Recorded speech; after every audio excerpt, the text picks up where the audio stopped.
Narayanguda circle పరిధిలో వాణిజ్య పన్నుల శాఖ అధికారి వసంత ఇందిర లంచం తీసుకుంటూ ఏసీబీ అధికారులకు రెడ్ హ్యాండెడ్గా పట్టుపడింది.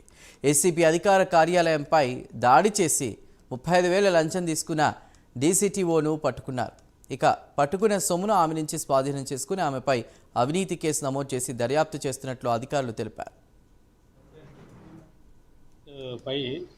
ఇవాళ కమర్షియల్ ట్యాక్స్ ఆఫీస్కి రావడం జరిగింది. మా దగ్గరికి 2 రోజుల క్రితం ఒక కంప్లైంట్ వచ్చి ఆయన ఒక బిజినెస్ నడిపిస్తూ ఉంటాడు. ఆ బిజినెస్ పైన జిఎస్టీ కట్టడానికని నోటీస్ ఇచ్చాడు. ఇక్కడ ఆ నోటీస్ తీసుకొని ఎక్స్ప్లెనేషన్ సంబంధించి కొన్ని డాక్యుమెంట్స్ కూడా తీసుకొచ్చి ఇక్కడ డీసీటీఓ అంటే స్టేట్ ట్యాక్స్ ఆఫీసర్ ఇందిరా వసంత గారు ఆమెను కలవడం జరిగింది.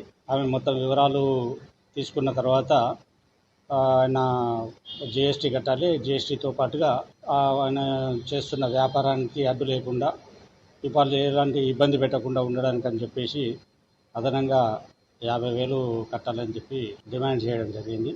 దాన్ని అతను 50,000 కట్టుకోలేదని చెప్పి బతలాడుకుంటే అక్కడికి 35,000కు సెటిల్మెంట్ జరిగింది. అతను మా దగ్గరికి వచ్చి కంప్లైంట్ ఇచ్చేది ఉంటే దానిపై ఇవాళ అతను ఇందిరా వసంత గారికి డబ్బులు ఇస్తుండగా పట్టుకోవాలి.